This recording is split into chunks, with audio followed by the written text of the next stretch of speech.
Parcours 2, c'est parti. Point de départ de ce deuxième parcours, la MJC Cyrano au 160 avenue du Général Leclerc. Ici, ce sont les jeunes artistes qui exposent. Ils sont 14 jeunes talents âgés de 11 à 20 ans. Entrons pour découvrir leur travail. Poursuivons au 149 avenue du Général Leclerc pour découvrir l'atelier de Fabienne Nuitins-Perrin. Alors moi je m'appelle Fabienne Nuitins-Perrin, donc je suis peintre à la base, mais je fais aussi également pas mal de gravures. Donc je vous invite à venir découvrir mon atelier qui se trouve dans le quartier de Courcelles. C'est un petit atelier, mais j'ai 2 espaces où j'explique d'un côté mes techniques de peinture et de l'autre la technique de gravure avec les techniques d'impression.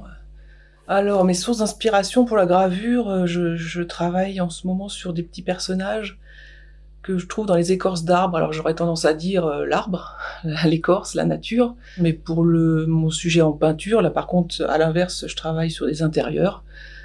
Donc ma source d'inspiration, ça va être un petit peu la nostalgie des images du passé, de la photographie, du noir et blanc, voilà.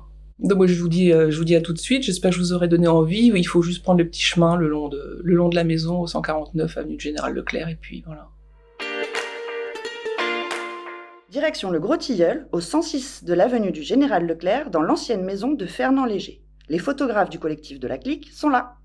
Bonjour, je suis Bernard Minier, photographe. Je suis au Gros Tilleul, qui est donc un lieu emblématique de GIF, l'ancien atelier de Fernand Léger, qui est aujourd'hui le mien et celui de mon collectif, la Clique, qui, ce jour de la fête des artistes, présentera son travail. Donc nous sommes 16 photographes, donc c'est 16 regards, c'est plus compliqué qu'un artiste seul. Il y aura différentes expositions, différents accrochages. Les 16 n'accrochent pas tous les ans. C'est un petit peu la surprise, c'est un petit peu pour ça aussi qu'il faut venir nous voir. Et autre petite spécificité, on accueille une invitée qui est cultureille, qui est une jeune fille qui a la spécificité d'être bouquiniste, on va dire, mais itinérante. Donc elle viendra présenter quelques livres et surtout animer un atelier à destination des enfants. Donc évidemment, nous serons ravis de vous accueillir, de partager notre travail, de vous le faire découvrir. Vous êtes les bienvenus. Dirigeons-nous à présent au 2, résidence des Fonfanettes. Yacine, peintre, vous accueille. Poursuivons au 2, impasse des 4 Vents, pour découvrir l'atelier d'Olivier Musso. Bonjour, je m'appelle Olivier Musso, j'habite Gif-sur-Yvette et je suis heureux d'ouvrir ma maison. Et dans les pratiques que j'ai choisies, donc la gravure et la sculpture, dans les 2 cas, quand on veut faire une œuvre, on appelle une œuvre d'art, pour moi l'idée c'est qu'il y a quelque chose au départ qui est dans ma tête. C'est une image du passé, une image d'une histoire, quelque chose que j'ai vécu. Avec cette image, il y a une émotion, il y a un récit. Et ce que je veux, c'est arriver à partager ça. Et le moment magique, c'est quand votre émotion de spectateur, de spectatrice, va s'aligner avec mon émotion. Donc faire une œuvre d'art, c'est passer du temps, se faire plaisir à soi et essayer de communiquer ce plaisir à quelqu'un d'autre. Je serai donc très heureux de vous accueillir dans mon atelier et partager, discuter ensemble des œuvres que je vous présenterai. Merci et à bientôt, j'espère. Un peu de marche et nous nous retrouvons à présent au 16 rue des Châtaigniers. 2 artistes vous y attendent, Frédéric Laborderie, photographe, et Geneviève Laborderie, qui présente ses gravures. Finissons à la résidence Les Jardins de Courcelles, au 171 avenue du Général Leclerc. Philippe Salmon, photographe, Michel Collin et Elisabeth Gevray vous reçoivent dans leurs ateliers respectifs. Bonjour, je m'appelle Michel Collin, donc je pratique la photographie depuis extrêmement longtemps.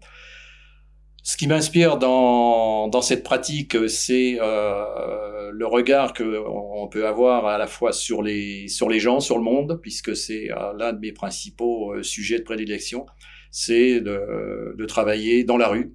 Ce qui m'intéresse dans cette démarche-là, c'est également la notion d'échange, puisque quand on fait une photo, c'est pas pour qu'elle reste sur un disque dur. L'intérêt aussi, c'est de montrer ces photos et de créer un lien, souvent éphémère d'ailleurs, avec des visiteurs. Alors, les inspirations, c'est surtout une émotion. Donc, j'ai pas, disons, de sujet ou je dirais de critères, hormis les critères, disons, de la photo, c'est-à-dire le cadrage, la lumière, voire la vitesse suivant le sujet. C'est d'abord l'émotion. C'est pourquoi j'ai envie de faire une photo. Et quand on photographie les gens dans la rue, tels qu'ils sont, tels que nous sommes tous, pourquoi on va photographier telle ou telle personne? Ça, je dirais que j'ai pas forcément une réponse. Donc cette année, je vous attends dans les jardins de la résidence de Courcelles avec un autre photographe et une autre artiste peintre pour venir justement partager ces émotions autour de mes photos. Je suis Elisabeth Gevray, j'habite à Gif-sur-Yvette. Je travaille dans un studio la peinture, j'appelle ça mon atelier sale, parce que je peux salir les murs. Et j'ai un atelier propre qui est dans ma maison, parce que je travaille la couture. Alors le travail tissu, c'est un travail, j'appelle ça piqué, cousu, plié, qui est venu par surprise ou par observation du patchwork. La peinture, c'est tout à fait différent, elle est très gestuelle, et beaucoup plus avec tout mon corps. Et donc, je travaille sur des grands formats parce que j'ai besoin d'espace. Alors, l'œuvre phare, je dirais, j'ai une dernière peinture qui est une grande gestuelle bleue sur un fond blanc que j'ai beaucoup travaillé en subtilité de transparence. Voilà. Alors, cette année, je pense vous présenter à mon studio à Courcelles mon atelier salle parce que c'est la peinture. Et aussi, bien sûr, il y aura quelques textiles accrochés. Voilà. À bientôt. On continue? Passons au parcours 3.